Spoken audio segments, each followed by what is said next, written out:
প্রধানমন্ত্রী যে আমাদেরকে রাজাকার বলে সম্বোধন করছে, এর প্রতিবাদে আমরা আজকে রাজুর পাশে সবাই একীভূত হয়েছি এবং যে আমাদের এক দফা দাবি তো আছে, তার সঙ্গে তিনি যে আমাদের রাজাকার বলে সম্বোধন করেছেন সেই বক্তব্যটা যেন তিনি তুলে নেন, সেই জন্য আমরা প্রতিবাদ করে যাচ্ছি। চাই আমরা বারোতে আমরা ছাত্র আন্দোলন করেছি, বিশ্ববিদ্যালয় আন্দোলন করেছি, আন্দোলন করেছি, একাত্তর আন্দোলন করেছি এবং প্রতিটা আন্দোলনে আমরা শিক্ষার্থী সমাজ একদম সফল। তো বিভিন্নভাবে ছাত্রদের দমানোর চেষ্টা হবে, ট্যাগ দিয়ে, বাধা দিয়ে, দমন পীড়ন করে। তবে আমাদের ছাত্রদের যে ইউনিটি, এই ইউনিটি হচ্ছে আমাদের শক্তি। এই শক্তিকে কাজে লাগিয়ে আমরা যে দাবি দাওয়াগুলো আছে সেগুলো পূরণ করব এবং যতক্ষণ পর্যন্ত না আমাদের দাবি আদায় হচ্ছে ততক্ষণ পর্যন্ত আমরা রাজপথ ছেড়ে শ্রীপথকে ফিরব।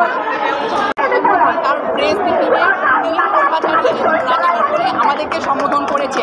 তো এই যে আমাদের যে পুরো শিক্ষার্থী সমাজকে রাজাকার বলে যে অবহিত করেছে, তারই প্রেক্ষিতে আমাদের গতকালকে একটা বিক্ষোভ মিছিল ছিল এবং এই বিক্ষোভ মিছিলে আমাদের মেয়েরা হলে থেকে তালা ভেঙে তারা আমাদের সঙ্গে একতা পোষণ করে এই রাজুকে অংশগ্রহণ করেছিলেন। এবং আমরা যে তুমি কে আমি কে রাজাকার রাজাকার এটা যে একটা ব্যঙ্গাত্মক অর্থে বলেছিলাম, এটা অনেকেই না বুঝে তারা ভিন্ন হাতে প্রভাবিত করার চেষ্টা করছে। আমরা প্রধানমন্ত্রী যে আমাদেরকে রাজাকার বলে সম্বোধন করেছেন, সেই রাজাকারটাকে আমরা ব্যঙ্গাত্মকভাবে এই স্লোগানের মাধ্যমে তুলে ধরতে চেয়েছিলাম। আমাদের যে গতকালকে বিক্ষোভ মিছিল ছিল, আপনারা সবাই অবগত আছেন যে বিভিন্ন ছাত্রী বিভিন্ন টোকায় ভাড়া করে নিয়ে আসে আমাদের উপরে অতর্কিত হামলা করার একটা ষড়যন্ত্রে লিপ্ত ছিল।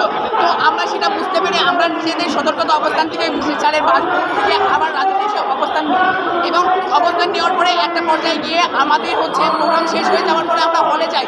তারপরে বিভিন্ন পয়েন্টে আমাদের টোকায় বা ছাত্রলীগ বলেন তাদের সঙ্গে একটা টান উত্তেজনা ছিল। তারপরে আমাদের আজকে কোনো প্রোগ্রাম ছিল না। আমরা রাষ্ট্রপতিকে স্মারকলিপি জমা দেওয়ার পরে 24 ঘন্টার একটা আলটিমেটাম দিয়েছিলাম যে তিনি যদি জরুরি অধিবেশন না ডাকেন তারপরে আমরা কঠোর আন্দোলনের দিকে যাব। বাট